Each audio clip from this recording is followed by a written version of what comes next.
Today I am in between projects.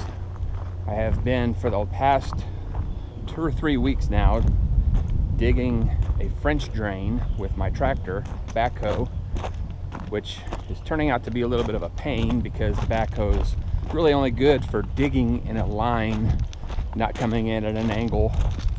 Even though it's a nice backhoe, it's not really doing the job. So I ordered a Kubota KX 040-4 excavator, and it won't be until next week, which is the 4th week of April.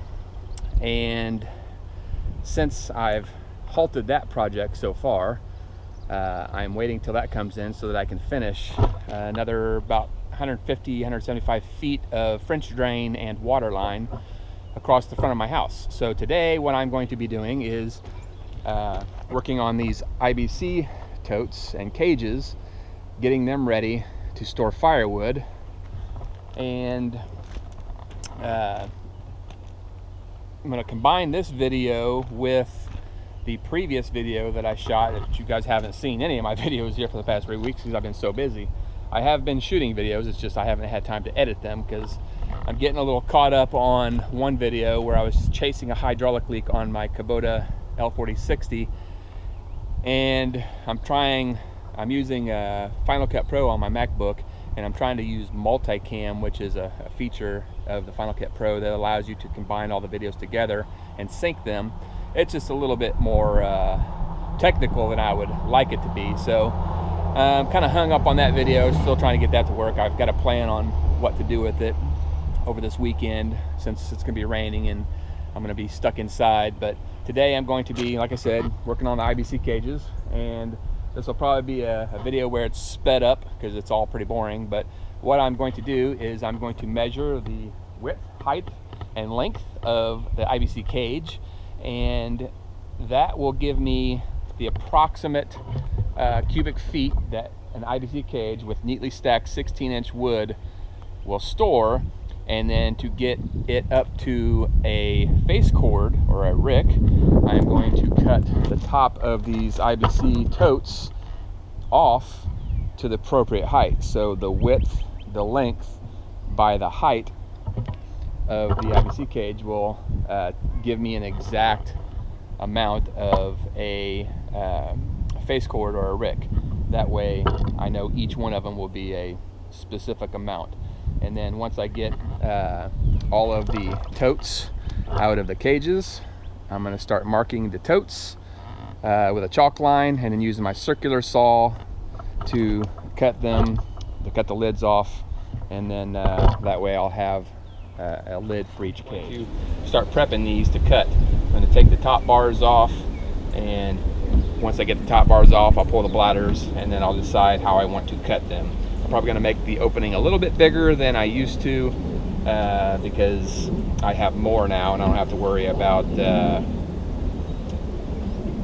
too much about the wood blowing them out or using the tractor, because at first I left these top bars on for strength, but after taking a couple off, they're pretty strong enough for what I'm doing. So I'm just going to take these off and give them to a guy that collects scrap metal.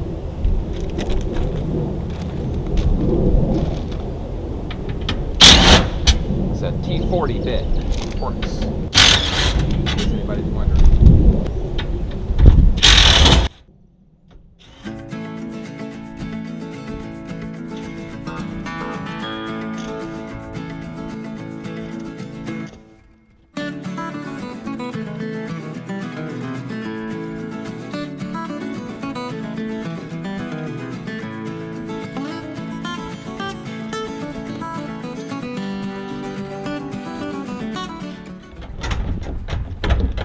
Whatever you do, don't grab these while you're loosening them because it'll twist and maul your fingers up.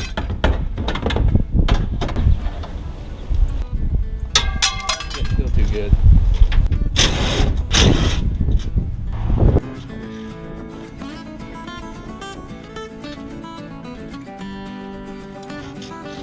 You know what I mean? Catch just right, smack your fingers.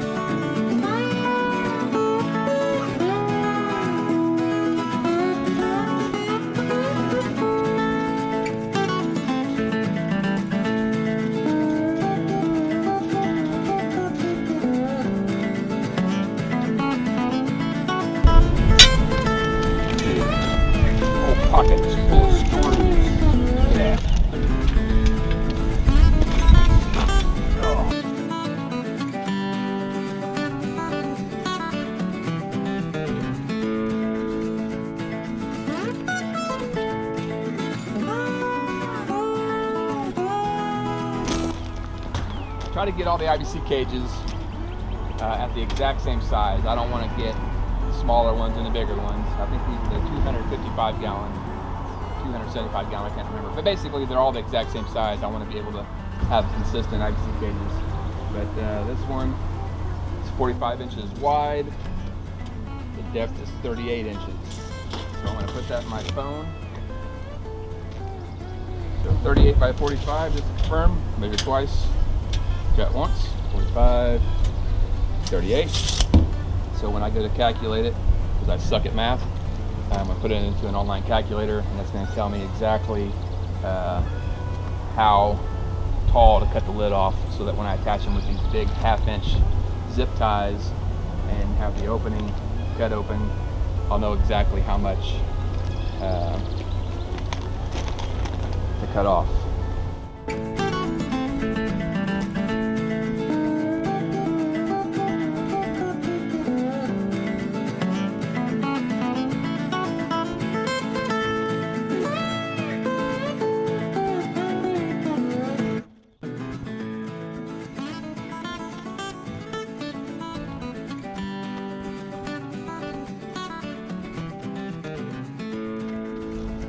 Okay, got all the totes out of the cages. Now I gotta go do a calculation on how tall this needs to be to get the appropriate amount of wood in each IBC cage. Mark the actual top of the totes. And I used this Sawzall last time, no, jigsaw last time. It just didn't seem to work too well. So this time I'm gonna use my circular saw. See how that works. Okay, my MacBook and I just consulted the Weber nets, and we came to the conclusion that the finished height on the inside of this tote needs to be 44 inches from the bottom to the inside, which will give me 16-inch pieces of firewood, left to right, all the way up to the very top of this. Will give me 43 cubic feet, which is just over a face cord or a rick. Being that I took the crossbars off these, and there's nothing for the back of it to rest on, it's going to have about an overlap of probably 3 to 4 inches, so that I can zip tie it with the large zip ties to this rail. So 44 inches gets me to right there, the top of the actual tape measure. So what I'm going to do is I'm going to cut it to about yay tall, which will give me 14 inches. So 14 inches from the top of this will give me an appropriate height to reach in, not have to worry about, really forcing it. And it'll give me an overlap, so I'll probably put 18 inches from the top of that, which will give me a little bit of an overlap, and that way I don't have to worry about jamming the wood. So the tote will be about this high, but only needs to be about yay high, and then I'm going to cut the opening of it open as well. You'll see. So, since this is rounded, I'm just going to eyeball it to the vertical plane. So 18 inches there, and it's about to rain too, so I'm probably going to get maybe 1 or 2 of these done before it starts raining on me.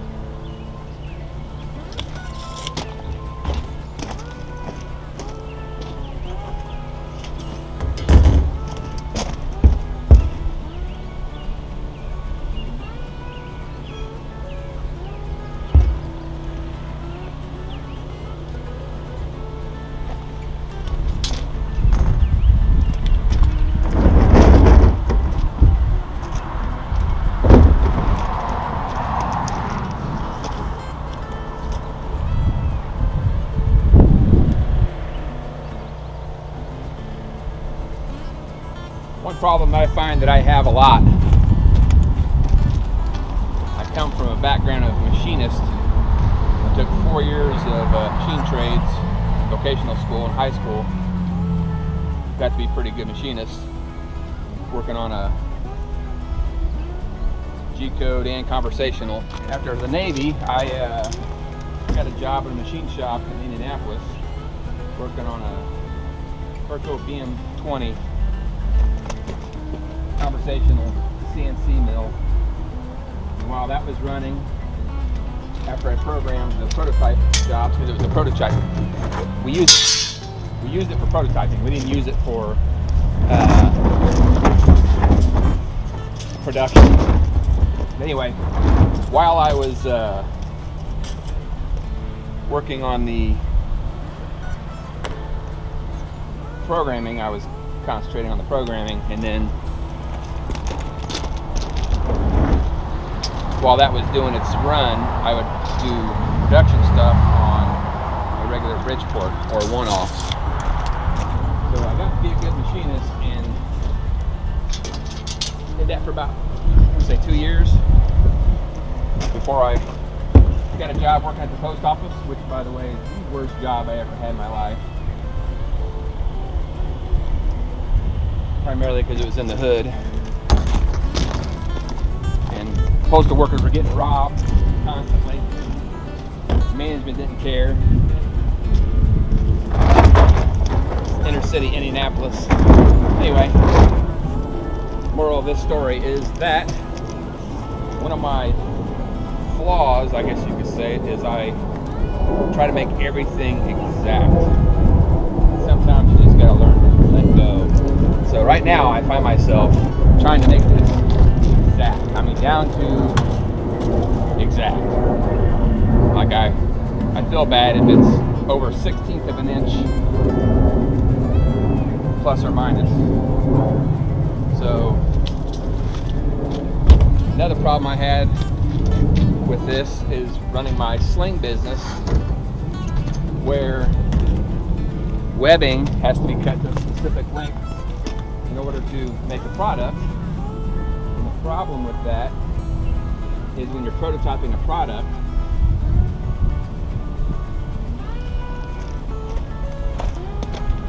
you want it to waste as little as possible in the prototyping process. So I had to basically force myself, if I'm going to cut something, the finished product is like 12 inches, I would just cut 20 inches off. Consider the rest of it to be waste. And I found that I sped things up by wasting pennies of webbing versus trying to be so precise that I was making the finished product the first time.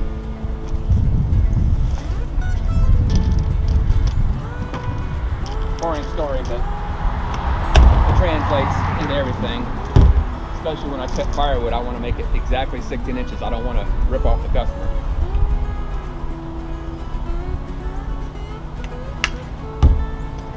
Okay, let's see how this works.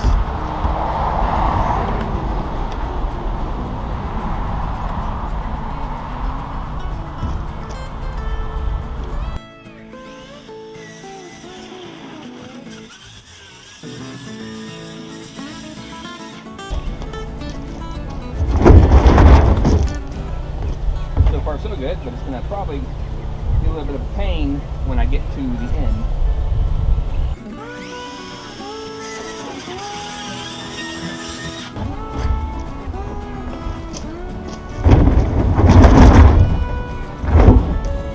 I don't want to bind up. I definitely don't want this thing kicking back at me.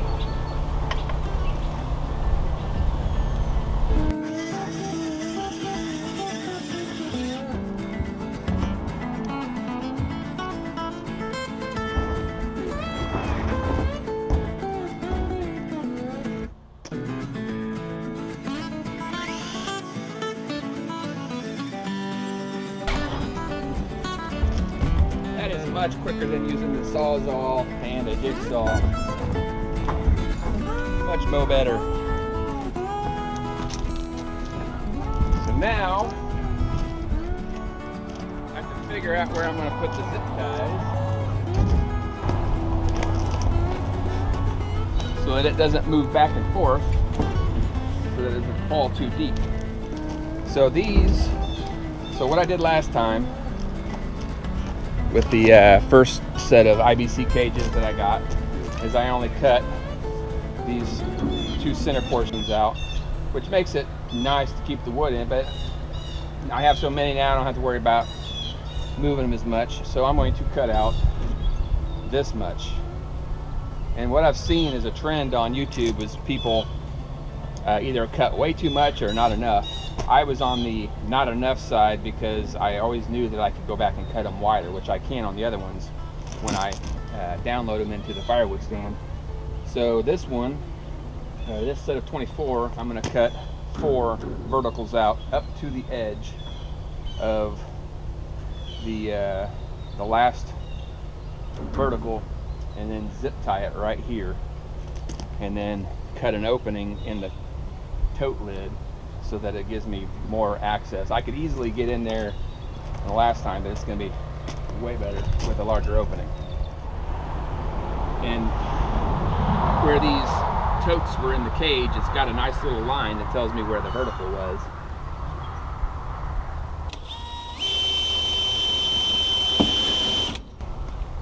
And I'm probably going to put, instead of 4 zip ties, I'm probably going to put more. That way it stays mounted a little bit better. Now when I cut the opening, I'm going to use a jigsaw. And I'll use a sawzall to cut the opening for the cage.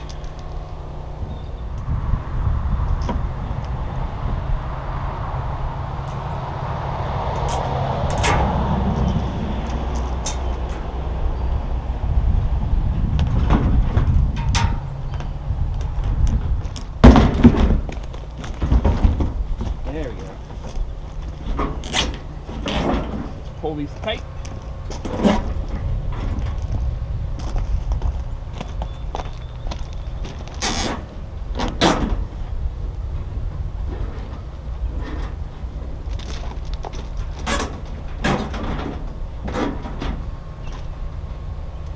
Very nice. Actually, 4 will work just fine. So 18 inches works great. It'll leave me plenty of room. So about right there is the height of the wood, and that'll leave me plenty of room if I want to put a little extra in it. And I'm going to cut out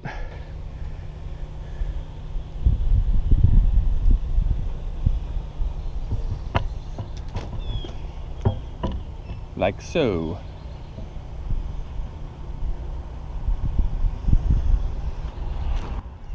So cut that out and cut these bars out, and that's going to give me a nice clean cage for 1 face cord. So about 15 minutes till it rains, I'm going to get all these totes out of the way over into the wood side so that any wind that comes through doesn't blow them away. It also looks like an eyesore, so I don't want to have it look like that for my neighbors. So I'm going to work backwards, get these out of the way, and then if I have time, I'll do some more.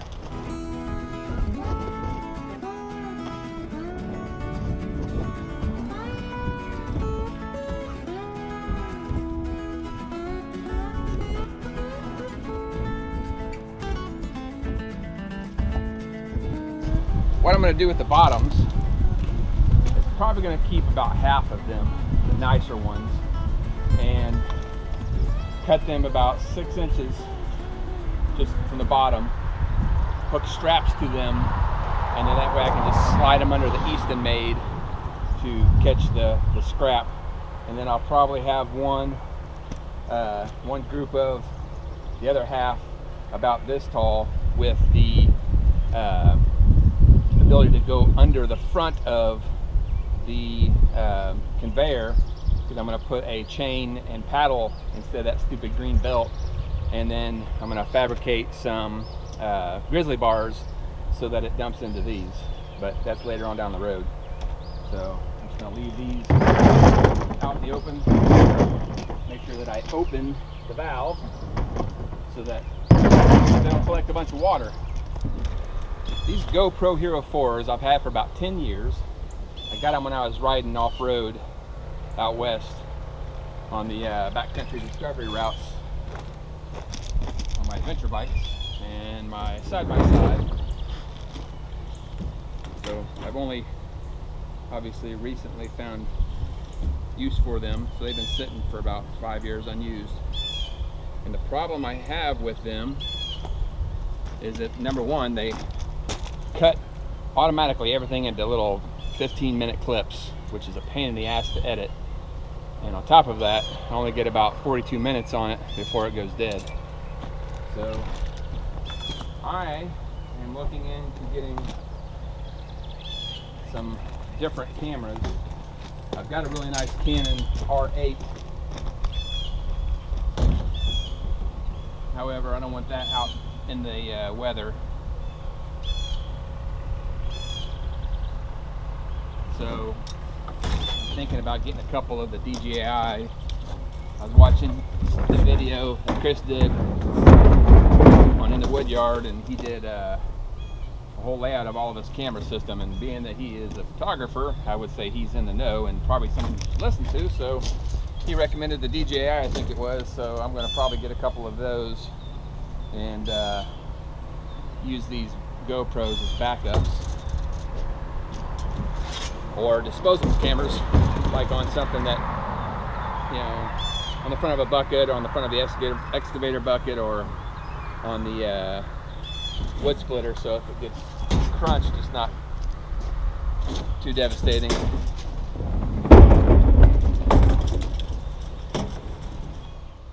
Start to feel a sprinkle. Or a bug, can't tell. Yep, sprinkling. Probably gonna get this one done. Or marked anyway.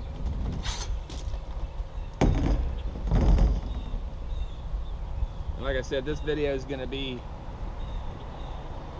a continuation and sped up time lapse when it comes to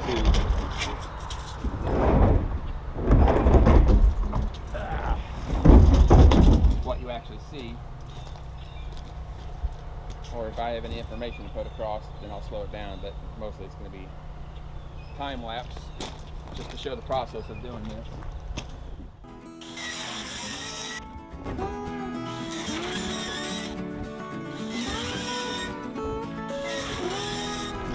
I'll put the lids in the cages so they don't go away.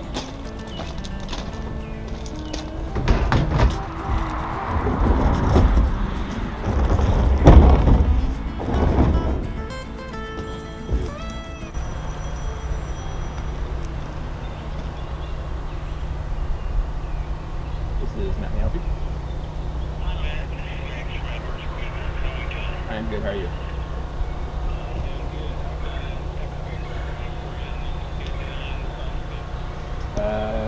Sometime tomorrow morning? Okay, good deal. Do you know about what time? I get up between 8:30 and 9. But being that I really want one of these, I'll probably get up to 8:30. So I'll head that way probably around 9. You guys open at 9 or 8:30? Okay. Well, I'll be there between I would say 8:30 and 9:30. Excavator's ready. Very nice.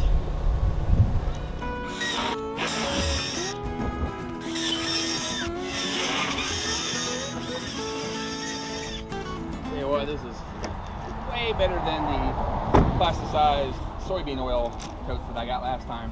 Nice and clean.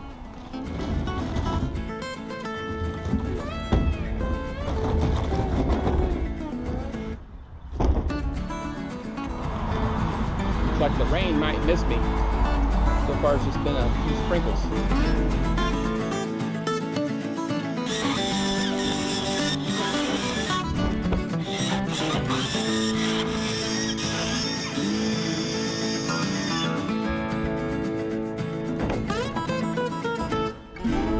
Okay, so it's medium to heavy sprinkling. Not quite raining, but I'm gonna call it a day. So I'll pick this video up maybe tomorrow, maybe next day, depending on the weather. But I'm going to get my excavator in the morning, which is fun. So I'm going to definitely video that and then bring it back and play with it.